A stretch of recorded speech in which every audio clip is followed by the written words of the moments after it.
कौम को कहता हूं कि जुमे के बाद आपने सब ने जुमे की नमाज के बाद निकल के मुजाहरा करना है।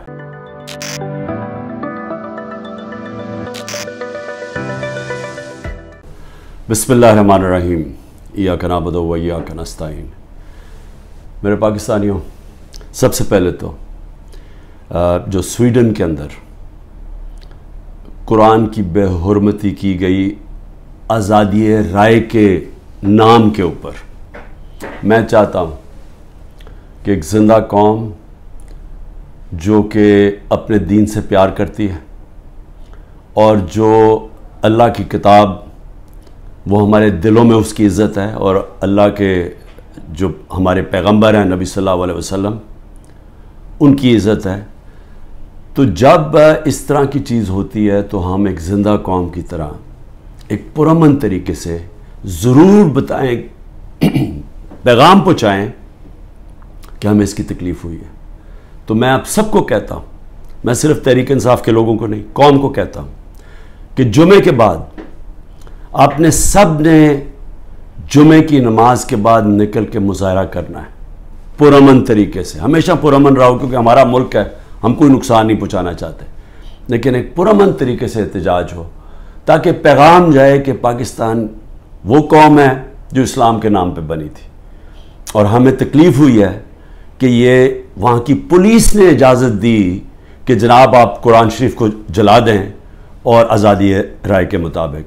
आपको पता होना चाहिए कि पाकिस्तान की वजह से 15 मार्च दुनिया के अंदर एंटी इस्लामोफोबिक दिन बनाया जाता है, यानी जो इस्लाम के ख़िलाफ़ जो हरकतें होती हैं, मसलन नबी सल्लल्लाहु अलैहि वसल्लम की शान में गुस्ताखी होती है और ये जान के जिस तरह ये कुरान शरीफ को जलाया गया, इसको ये इस्लामोफोबिया के अंदर आता है। तो हमारी वजह से यूनाइटेड नेशंस में 15 मार्च को इस एंटी इस्लामोफोबिया दिन बनाया जाता है। तो इसलिए हम सबको जुमे के बाद निकलना चाहिए और पुरअमन तरीके से एहतजाज करना चाहिए। दूसरी चीज़, दुबई में मीटिंग होती है जिसमें इमरान खान की इनको घुनौने ख्वाब आते हैं कि ये पता नहीं कि वापस ना आ जाए, तो उसको कैसे जेल में डाल रहे हैं। तो मैं जो आज आपके सामने ये चीज़ रखना चाहता हूँ कि कौन से केसेस हैं, ज़रा आप समझ लें, क्योंकि मैं तैयार हूँ, इन्होंने हो सकता है कल पता नहीं मेरी 17-18 बेलें हैं, एक बेल कैंसिल होगी, जेल में चला जाऊँगा कल, नहीं तो उसके बाद फिर अदालत में मेरा चक्कर है, उसके बाद 2 दिनों के बाद फिर होऊंगा। तो किसी टाइम पे भी मैं इन्होंने प्लान बनाया हुआ है मुझे जेल में डालने का। तो मैं ये चाहता हूँ कि पहले आप समझ जाएं कि ये कौन से केसेस हैं, जिन केसेस के अंदर मैं सिर्फ आपको 7 केसेस बताता हूँ जिन्होंने ये जेल में मुझे डालने की कोशिश कर रहे हैं, ताकि आप सबको पता चल जाए।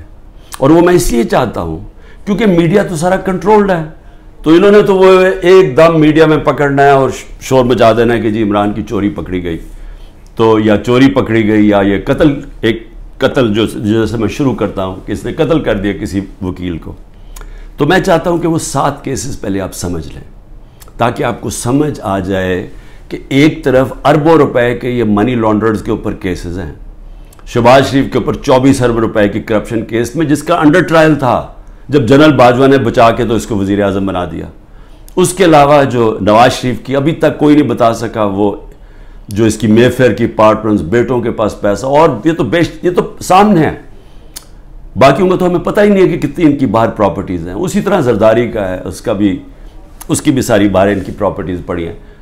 तो एक तो यहाँ से पैसा चोरी करके बाहर ले जाने के इल्ज़ाम है। अब दूसरी दफ़ा देखेंगे मेरे ऊपर 170 से ज़्यादा केसेस हैं, लेकिन वो केसेस हैं क्या? तो मैं पहले शुरू करता हूँ क्वेटा का केस। कत्ल होता है एक वकील का 6 जून को 10:30 बजे सुबह।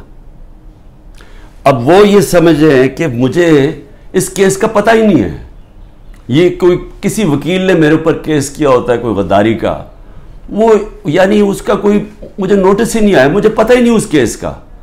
पता तब चलता है जब एकदम पता ये जी कि क्योंकि इतने ज़्यादा केसेस थे, तो ये केस तो किसी को अहमियत ही नहीं, किसी ने मुझे कहा कोयटा में केस है, मुझे पता ही नहीं था। तो उस वकील का कत्ल होता है 10:30 बजे। 11:30 पुलिस में रिपोर्ट होता है। 2:22 में शहबाज शरीफ का जो मुशीर होता है वो स्टेटमेंट देता है कि इमरान खान ने इस वकील को कत्ल किया।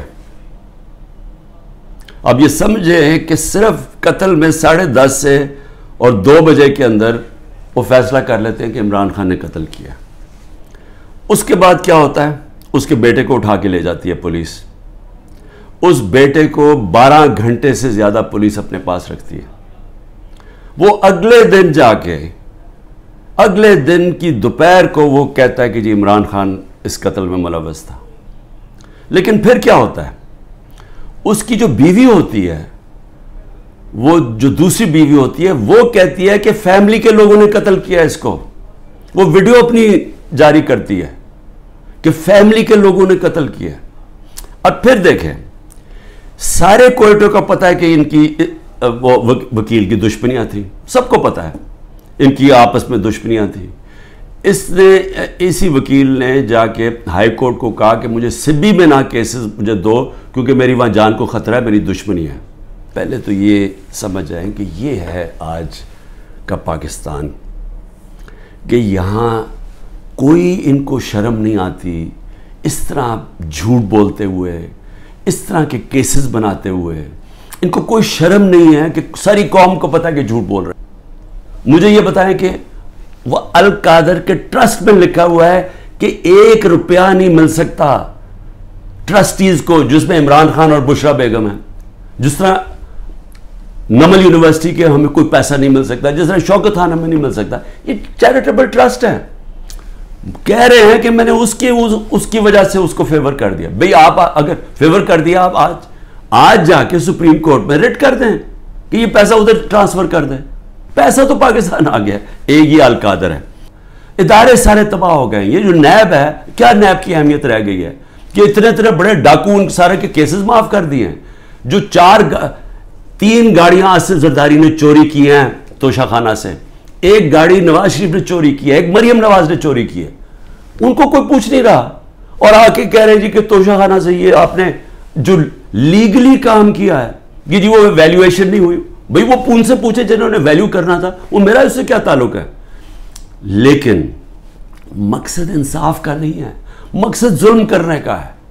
और मैं कौम को अब कहता हूं, अब ये भेड़ बकरियों बन के रहने का वक्त चला गया है। मैं आपको कह रहा हूं, मैं तैयार हूं। मैं कल जा रहा हूं, पता नहीं कितने मेरे 19 बेलें लगी हुई हैं, किसी में अंदर डाल सकते हैं। मैं तैयार हूं सबके लिए, मैं हर चीज के लिए तैयार हूं।